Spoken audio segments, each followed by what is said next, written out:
Hello student, मैं Ajay sir. और हमारे चैनल पे जैसा कि हम लोग ने बोला था 11th स्टैंडर्ड स्टार्ट करने वाले हैं। थोड़ा गैप हो गया, हमने बहुत पहले बोला था लेकिन बीच में थोड़ा तबीयत खराब होने की वजह से हम लोगों ने रिकॉर्डिंग नहीं किया और अब स्टार्ट कर रहे हैं। तो अब कंटिन्यू करेंगे। फर्स्ट चैप्टर हम स्टार्ट कर रहे हैं, ठीक है। तो 11th स्टैंडर्ड में जो भी तुम्हारे फ्रेंड होंगे तुम उनको ये शेयर कर देना ताकि उनको एटलीस्ट पता चले फिजिक्स क्या होता है और फर्स्ट चैप्टर क्या होता है। क्योंकि तुम देखो बहुत सारे क्लासेस में क्या किए, बहुत सारे लोग दूसरा चैप्टर सीखना स्टार्ट कर दिए लेकिन फर्स्ट चैप्टर अच्छे से नहीं आता उनको, क्योंकि बेसिक इंट्रोडक्शन है इस चैप्टर में। यूनिट्स क्या होते हैं, मेजरमेंट्स क्या होते हैं, क्योंकि पूरे फिजिक्स में यूनिट्स एंड मेजरमेंट भरा हुआ है, ठीक है। ये बेसिक है। तो हम लोग यहाँ पर सब कुछ कंप्लीट करने वाले, मतलब एक जस्ट इंट्रोडक्शन के तौर पे, लेकिन ये बहुत ही इंपॉर्टेंट माना जा रहा है, ठीक है। मेरे हिसाब से तो फिजिक्स पढ़ने के पहले ये पढ़ना बहुत जरूरी होता है, ठीक है। चलो स्टार्ट करते हैं हम लोग।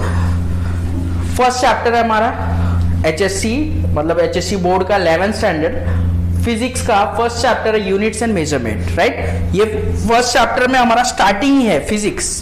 ये मतलब तुम 11th स्टैंडर्ड मतलब 10th के बाद पहली बार फिजिक्स पढ़ रहे हो, पहली बार फिजिक्स पढ़ रहे हो तो तुमको पता रहना चाहिए फिजिक्स क्या है, या फिर केमिस्ट्री क्या है, या बायो क्या है। जो भी पढ़ते हैं तुम उसको इंट्रोडक्शन में ही जान लो सर या टीचर से तुम्हारे कि भाई ये क्या होता है। इसको अगर कोई पूछ दिया फिजिक्स क्या होता है, बोलेगा साइंस का एक सब्जेक्ट होता है, यही बोल के हट जाओगे, ठीक है। तो उसको बोलने आना चाहिए तुमको। और ये बहुत ही सिंपल है, ऐसा नहीं कि बहुत टेक्निकल है। यहाँ पे इतना ही समझना, a branch of science, physics क्या है, a branch of science, branch of science which deals with the study of, ये देखो, motion, lights, electricity and magnetism, waves and oscillations, properties of matter. Properties of matter में mechanical property, thermal property, ये सब कुछ आ जाता है, right. Etcetera is known as physics. मतलब फिजिक्स में हम क्या क्या स्टडी करने वाले हैं, बेसिकली ये सब चीजें स्टडी करने वाले हैं, ओके।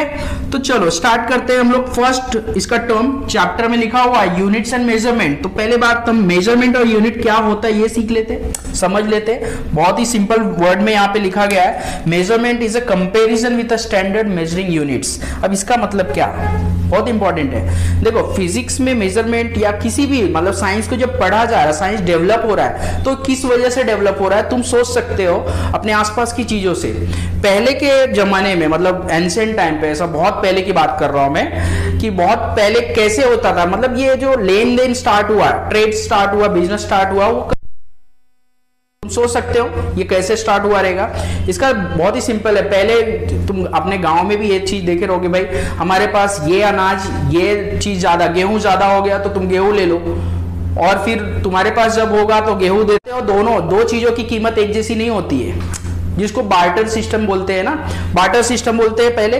तो ये सब चीजें, इसमें कंपैरिजन नहीं हो पाता था अच्छे से। तुम भी समझ रहे हो, ये एक ने गेहूं दिया, आज गेहूं और चावल के कीमत में फर्क होता है, तुमको भी पता है, राइट। एक ने गेहूं दिया और चावल लिया तो क्या मतलब उसको बराबर मिला, क्या नहीं मिला, बोला थोड़ा ज्यादा ले, थोड़ा ही ज्यादा लेगा ना, लेकिन फिर भी वो काउंटिंग नहीं कर पाएगा, मतलब एक्यूरेसी नहीं आती है उसके अंदर। तो ये इस चीज को डेवलप कर करके आज के टाइम पे हर एक चीज, हर एक मतलब लेंथ की बात करूं, मास की बात करूं, टाइम की बात करूं, टाइम का तो ऐसे कोई कीमत नहीं है आज के टाइम पे भी, लेकिन फिर भी आज की टाइम की वैल्यू बोला जाता है, तो टाइम को मैं साइड में रखता हूं अभी।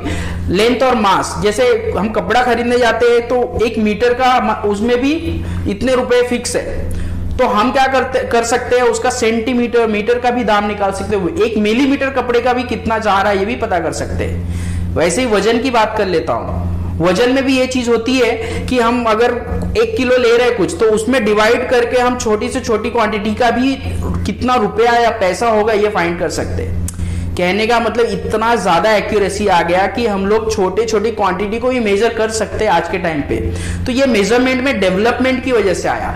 और हुआ क्या है, बहुत ही सिंपल सा, तुम भाजी लेने जाते हो या फिर किराने की दुकान पर जाते हो, अगर तुम बोलते 1 किलो चना दे दो, तो 1 किलो चने में तुमको क्या देता है वो, पहली बात तो एक कुछ ऐसा वजन निकालेगा लोहे का, तुमको पता होगा 1 kg का जो स्टैंडर्ड, उसको स्टैंडर्ड मास बोलेंगे हम लोग। 1 kg का जो होता है उसको स्टैंडर्ड मास बोलते हैं। तो 1 kg का वो उठाएगा, रखेगा बैलेंस पर और तुमको वजन करके देता है, ये सबको पता है। तो उसमें किया क्या, उसने कंपैरिजन किया। क्या किया, कंपैरिजन। एक साइड 1 kg रखा था, दूसरे साइड उतना ही सामान रखा था। जब तक वो बैलेंस नहीं हुआ, दोनों इक्वल नहीं हुआ, तब तक वो सामान में कम या ज्यादा इंक्रीज या डिक्रीज कर रहा था। जैसे ही दोनों बैलेंस हो गया, मतलब दोनों इक्वल हो गया, मतलब वो एक टाइप से क्या करता है, कंपैरिजन। कोई भी क्या करता है, कंपैरिजन। जब मेजरमेंट करता है तो क्या करता है, कंपैरिजन। और किससे करता है, तुमने ये भी देखा होगा, स्टैंडर्ड यूनिट। अब दूसरा कुछ सामान लेना हुआ, चलो चना खरीद लिया, अभी दाल लेने आया, कोई दाल खरीदने आ गया किराने की दुकान पे, तो वो क्या करेगा, वही वाला मास उठाएगा, 1 kg वाला, 1 kg दाल लेने के लिए वही उठाएगा, उसी से कंपैरिजन करेगा। मतलब ये मास जैसी क्वांटिटी जो है वो 1 kg से कंपेयर हो रही है। ऐसे ही ½ kg का भी होता है, उनके पास डिफरेंट डिफरेंट स्टैंडर्ड मास होता है, ठीक है। तो यहां पर वही लिखा गया है, measurement is a comparison with a standard measuring units. तो वो जो 1 kg का सिस्टम वो उठा रहा है और बैलेंस पे रख रहा है, या ½ kg का, उसको हम लोग, तुम जो भी बोलते रहो, स्टैंडर्ड मेजरिंग यूनिट्स बोलेंगे उसको साइंस के लैंग्वेज में, स्टैंडर्ड मेजरिंग यूनिट्स, ठीक है, विच इज इंटरनेशनली एक्सेप्टेड। हाँ, ये भी बात है भाई, ये बैलेंस क्या करना चाहिए, बैलेंस मतलब वो जो 1 kg का मास ले रहा है, गांव में क्या करते थे पता है तुमको, अगर पता होगा अपने दादा लोग के टाइम का, तो अगर 1 kg मास ले रहा है तो मतलब वो स्टोन से भी मेजर कर लेते थे, मतलब पत्थर उठाते थे और रख देते थे और सीधा बात करते, हाँ ये पत्थर 1 kg का ही है, लेकिन ये तुम बोल रहे हो इंटरनेशनली एक्सेप्टेड नहीं है, मतलब सब लोग इसको नहीं मानते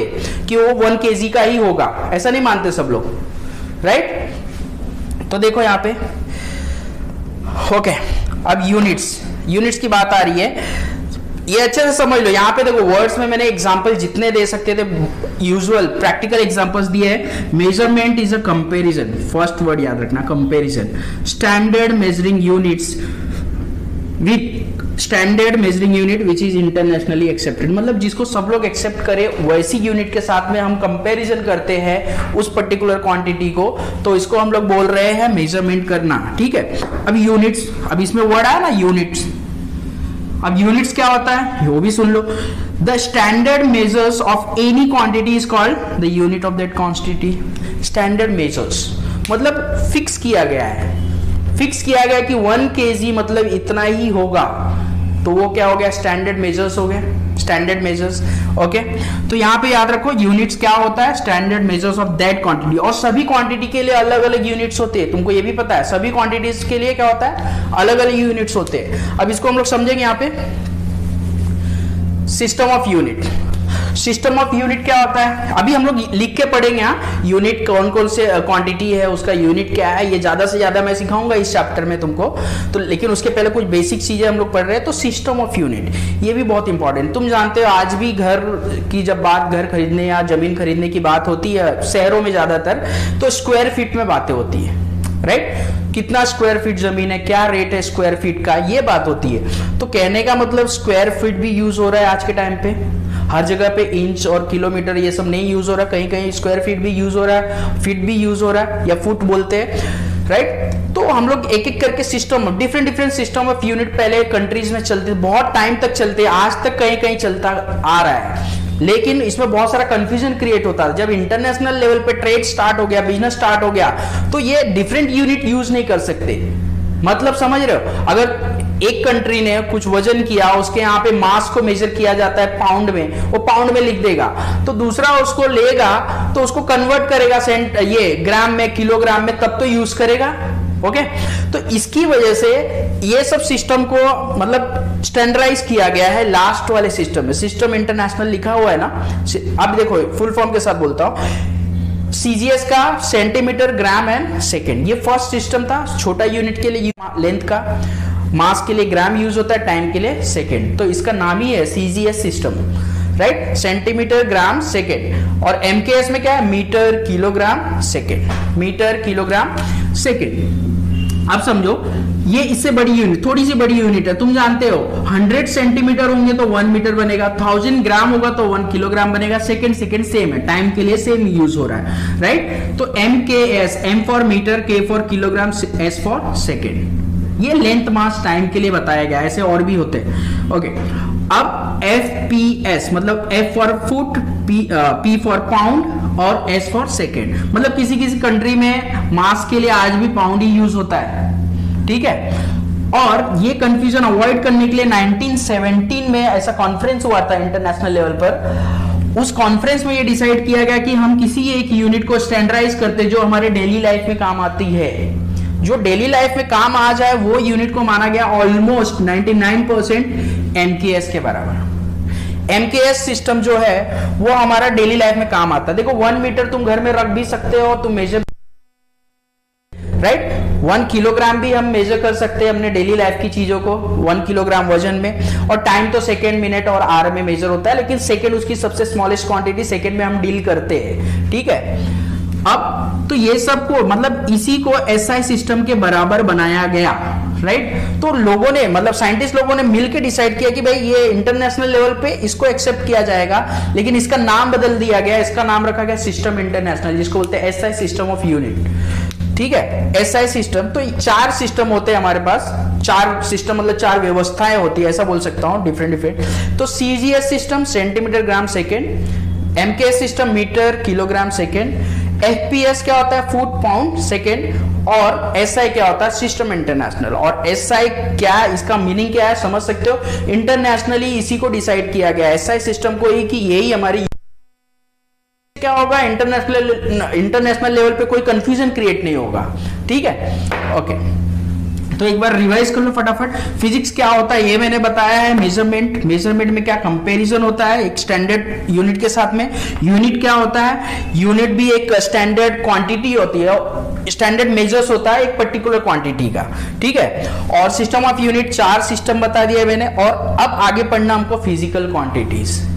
अब धीरे धीरे हम चैप्टर के अंदर घुसने वाले हैं, मतलब चैप्टर का डिटेल पढ़ने वाले हैं। तो उसमें सबसे पहला तुमको पढ़ना फिजिकल क्वांटिटी। फिजिकल क्वांटिटी क्या होती है तुम सोच सकते हो, समझ सकते हो, कभी नहीं सोच सकते, मुझे पता है 10th के बच्चे आजकल कम समझते सोचते, लेकिन साइंस लिए थोड़ा दिमाग चलाओ। फिजिकल क्वांटिटी मतलब things which can be measured, जिस भी चीज को हम लोग मेजर कर पा रहे सब बता सकते हैं, जिस भी चीज को हम मेजर कर पा रहे हैं वो सब क्या है, फिजिकल क्वांटिटी है। मतलब लेंथ तुम मेजर करते हो, कितना मीटर कपड़ा या जैसे भी है, कितना डिस्टेंस है यहाँ से एक प्लेस से दूसरे प्लेस का, ये सब बातें करते हैं हम लोग डेली लाइफ में। तो फिजिकल वो मेजर कर रहे, इन शॉर्ट हम लोग कंपैरिजन कर रहे हैं ना स्टैंडर्ड यूनिट के साथ में, ओके। मास मेजर करते हैं, और जैसे कुछ लिक्विड है उसका वॉल्यूम मेजर करते हैं, राइट। तो ये सब चीजें जो भी मेजर कर सकते हैं हम लोग उसको क्या बोलते हैं, फिजिकल क्वांटिटी। अब फिजिकल क्वांटिटी के 2 टाइप होते हैं फिजिक्स में। 2 टाइप में पूरा मतलब अभी तक जितनी भी क्वांटिटीज बनी है वो पूरे क्वांटिटी को, कंप्लीट क्वांटिटीज को 2 पार्ट में डिवाइड कर दिया गया। एक फंडामेंटल फिजिकल क्वांटिटी, दूसरा डिराइव फिजिकल क्वांटिटी। अब फंडामेंटल और डिराइव क्या है इसको डिटेल में हम समझते हैं, ये थोड़ा रफ कर लेता हूं मैं, ठीक है। एक बार लिख लो ये, अगर वीडियो और कंप्लीट नॉलेज हो जाएगा तुमको, ठीक है। देखते हैं हम लोग, अभी मैं रफ करके फिर से मैं स्टार्ट कर रहा हूं ये पढ़ाना, ठीक है। देखो रफ करके हो गया हमारा, अब मैं स्टार्ट करता हूं, वो हम लोग डिटेल में पढ़ने वाले फिजिकल क्वांटिटी, ठीक है। तो स्टार्ट करते हैं हम लोग फिजिकल क्वांटिटी। मैं वहां लिखा था वही यहां पे रिपीट कर रहा हूं एक बार। एक फंडामेंटल फिजिकल क्वांटिटी और डिराइव फिजिकल क्वांटिटी 2 है। तो फंडामेंटल,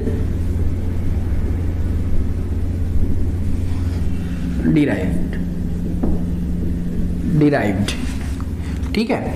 अब फंडामेंटल डिराइव में बहुत ही बेसिक सा डिफरेंस है, इसको हम लोग बेसिक क्वांटिटी बोल सकते हैं, बेसिक क्वांटिटी या बेस ऑफ फिजिक्स बोल सकता हूं, बेस ऑफ फिजिकल क्वांटिटी बोल सकता हूं। मतलब फंडामेंटल क्वांटिटी ऐसी लिस्ट ऑफ क्वांटिटीज है जिसमें पूरा फिजिक्स बना हुआ है, जिसमें पूरा फिजिक्स डेवलप हुआ है, ऐसा बोल सकता हूं मैं, ठीक है। तो फंडामेंटल क्वांटिटीज कौन कौन सी है ये भी लिख देता हूं मैं यहाँ पे सबसे पहला लेंथ फंडामेंटल क्वांटिटी है, दूसरा मास टाइम, जैसा कि अभी सिस्टम ऑफ यूनिट में लेंथ मास टाइम की बात हो रही थी बार बार, तीसरा लेंथ मास और टाइम, ओके। फोर्थ है यहाँ पे टेम्परेचर, टेम्परेचर भी हम मेजर कर सकते हैं ना आज के टाइम पे, टेम्परेचर हीट मेजर करने के लिए होता है, तो टेम्परेचर। और 5th नंबर पे है करंट, इलेक्ट्रिक करंट हम मेजर करते हैं, उसके बेस पे रेजिस्टेंस, वोल्ट मीटर सब कुछ मेजर कर सकते हैं। वोल्ट मीटर कैसे मेजर करेगा, ठीक है। Current, electric current. 6th number पे आता है तुम्हारा अमाउंट ऑफ सब्सटेंस, नहीं ल्यूमिनस इंटेंसिटी, मतलब लाइट की कितनी चमक है, कितनी इंटेंसिटी है वो हम लोग मेजर कर सकते हैं किसी भी सोर्स ऑफ लाइट के लिए। तो ल्यूमिनस इंटेंसिटी, ये नोट कर लेना तुम भी, ये क्योंकि 7 क्वांटिटी, ओनली 7 क्वांटिटीज है इसमें, 7 और +2 क्या है, सप्लीमेंट्री क्वांटिटी है, मतलब उसकी जरूरत बाद में पड़ी साइंटिस्ट लोगों को तो उसको भी प्लस ऐड कर दिया, एडिशनल है वो, ठीक है। और 7 नंबर पे है amount of substance, amount of substance. ये 7 क्वांटिटीज को फंडामेंटल माना जाता है, मतलब हजारों क्वांटिटीज है जो इस पर डिपेंड करती है, जिसको तोड़ेंगे हम लोग, फॉर्मूले से तोड़ सकते हैं, हथौड़े से नहीं, जिसको हम लोग तोड़ेंगे तो उसके अंदर से ये इसी में से कोई निकलेगा क्वांटिटी, इसी में से कुछ अलग नहीं बनेगा, इसी में से निकलेगा, मतलब ये बेसिक क्वांटिटी, ये किसी पे डिपेंड नहीं करती। तो इसका डेफिनेशन में क्या बोल सकता हूं, फंडामेंटल फिजिकल क्वांटिटी क्या होता है, a quantity other quantity which is independent, लिख सकते हो तुम, a quantity which is independent is known as fundamental quantity, या doesn't depends on any other quantity, ऐसा बोल दूं मैं, ठीक है। तो वो जो स्टेटमेंट अभी बोला है वो लिख लेना, ये 7 क्वांटिटी मेन क्वांटिटी है और प्लस 2 सप्लीमेंट्री है। तो प्लस 2 सप्लीमेंट्री में पहला आता है प्लेन एंगल, जो थीटा की बात करते हैं ना हम लोग, प्लेन एंगल, और दूसरे नंबर पे आता है सॉलिड एंगल। ये plane angle and solid angle units and ये टाइप्स बताने के बाद मैं डिफरेंट, मतलब लेक्चर में, नेक्स्ट लेक्चर में, इसमें तो हो नहीं पाएगा, लेंदी हो जाएगा, तो plane angle and solid angle के बारे में डिटेल में बताऊंगा, फॉर्मूले डेफिनेशन के साथ में ये क्या होता है, क्योंकि ये बहुत लोगों को डाउट आता है कि ये क्या होता है। ये सब तो कभी सुने भी रहोगे लेकिन ये कभी नहीं सुने, यूज किए हो, ऐसा नहीं कि यूज नहीं किए हो, लेकिन ये तुमको समझेगा थोड़ा कम, इसीलिए मैं उसके लिए अलग से बताने वाला हूं, ठीक है।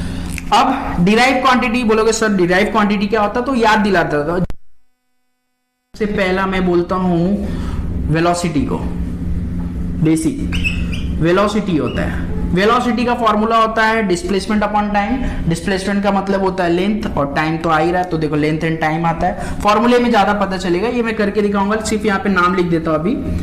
सेकेंड नंबर पे आता है एक्सीलरेशन, नंबर नहीं है इसमें, हाँ ऐसा बोल रहा हूं मैं लिखते टाइम, नंबर कुछ नहीं होता है इसमें, सब अलग अलग डिपार्टमेंट से है, ये तो सेम है। और थर्ड में आता है फोर्स, फोर्थ में लिखूंगा मोमेंटम, लिख देता हूं लीनियर मोमेंटम जिसको बोलते हैं हम लोग, momentum. Fifth work energy, work energy,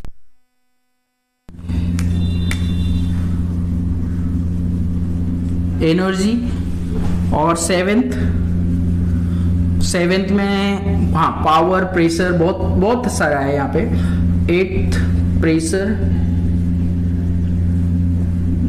ninth density, ये भी यूनिट है, क्वांटिटी है। और 10 एरिया,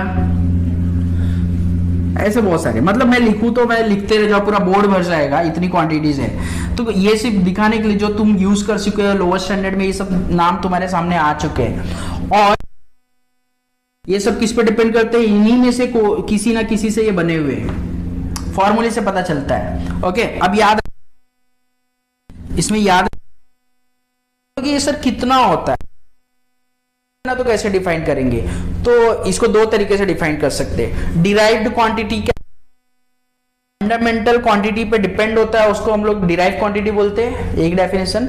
दूसरा डेफिनेशन बहुत इजी है, हमको पता है कि फंडामेंटल क्वांटिटी इतनी होती है ना, तो मतलब quantities other than fundamental quantity, मतलब फंडामेंटल क्वांटिटी को छोड़ के बाकी सभी क्वांटिटी क्या है, डिराइव क्वांटिटी। बहुत ही सिंपल है इसको समझ पाना। तुमको कभी आए क्वेश्चन कि ये कर लेना कि यहाँ पे चेक करना ये इसमें से है क्या, कोई नहीं है तो डिराइव क्वांटिटी, अगर है तो फंडामेंटल क्वांटिटी। बहुत ही सिंपल है इसको बता पाना, तो ये नोट कर लेना अभी के लिए। आगे धीरे धीरे और भी क्वांटिटीज और यूनिट हम लोग पढ़ते रहेंगे। तो देखो जैसे क्वांटिटी अलग अलग होती है, वैसे यूनिट्स भी दो टाइप की होती है। यूनिट्स का भी सेम टाइप है, यहां अगर मैं लिख दूं यूनिट्स, क्वांटिटी की जगह यूनिट्स, तो फंडामेंटल यूनिट, डिराइव यूनिट, ठीक है। अब derive unit and fundamental unit क्या होता है, अब समझो। Units of fundamental quantities are fundamental unit and units of derive quantity, बहुत ही सिंपल है यूनिट समझ पाना। तो मैं यहां पे फिर यहां पे चेंज कर देता हूं फटाफट में, ठीक है, लिख लिए होगे मुझे लगता है। वीडियो रोक के लिखना, चलते वीडियो में तो नहीं लिख पाओगे, नहीं लिखे रहोगे तो। फिजिकल यूनिट्स की बात कर रहा हूं मैं, वो भी दो टाइप के होते हैं, fundamental unit and derive unit. तो अब ये क्वांटिटी का जो यूनिट होता है उसको हम लोग फंडामेंटल यूनिट्स बोलेंगे। तो यहाँ पे मैं लिख देता हूँ, फटाफट लिखता हूँ। इसका मीटर होता है, शॉर्ट फॉर्म ही लिख रहा हूँ। इसका किलोग्राम होता है, एमकेएस सिस्टम होता है। टेम्परेचर, टेम्परेचर को हम लोग हाँ टी से डिनोट कर सकते हैं अभी के लिए, अरे टी नहीं, हाँ टेम्परेचर को सेल्सियस, डिग्री सेल्सियस और केल्विन में, ठीक है। करंट को यूनिट क्या रहता है, एम्पियर। ल्यूमिनस इंटेंसिटी का यूनिट होता है, कभी सुना नहीं रहेगा, कैंडेला फुल फॉर्म है। और अमाउंट ऑफ सब्सटेंस का होता है यूनिट मोल, ये केमिस्ट्री में सुना रहेगा, ठीक है। तो ये सबके यूनिट लिख सकते हो। Plane angle and solid angle का भी लिख देता हूं यहाँ पे। प्लेन एंगल का यूनिट होता है रेडियन, रेडियन होता है। डिग्री और रेडियन दो यूनिट होता है ना एंगल का, तो रेडियन उसको स्टैंडर्ड बना गया है। और सॉलिड एंगल का यूनिट होता है स्टेरेडियन, स्टेरेडियन, ठीक है। अब ऐसे इसका भी यूनिट हम लिख सकते हैं। तो नेक्स्ट टाइम मैं मतलब नेक्स्ट वीडियो में क्या बताने वाला हूं, ये सब का एक लिस्ट बनाने वाला डिराइव क्वांटिटी का। उसका लिस्ट में फॉर्मूले भी रहेंगे, ये क्वांटिटी का नाम भी रहेगा, शॉर्ट फॉर्म भी रहेगा, उसके यूनिट्स भी रहेंगे साथ में, ठीक है। तो नेक्स्ट वीडियो में हम और डिटेल करने वाले हैं इस चैप्टर का, और यूनिट्स को कैसे लिखते हैं, लिखने का भी एक पैटर्न होता है, मतलब ये एक रूल बना हुआ है फिजिक्स में, किसी भी यूनिट को कैसे भी नहीं लिख सकते, उसके रूल्स भी हम नेक्स्ट वीडियो में पढ़ने वाले, ठीक है। तो ये वीडियो बहुत ही इंपॉर्टेंट है जो अभी 11th स्टैंडर्ड फिजिक्स पढ़ना स्टार्ट कर रहे हैं, ठीक है। तो इसीलिए ये पढ़ना अच्छे से, और अपने फ्रेंड्स को भी बताना, उनको शेयर करना। ये दूसरा सब्सक्राइब करके रखो, और भी वीडियोस आते रहेंगे हमारे, जितना भी फास्ट हम लोग बना सकते हैं अभी चालू किया। चलो, थैंक यू, बाय बाय।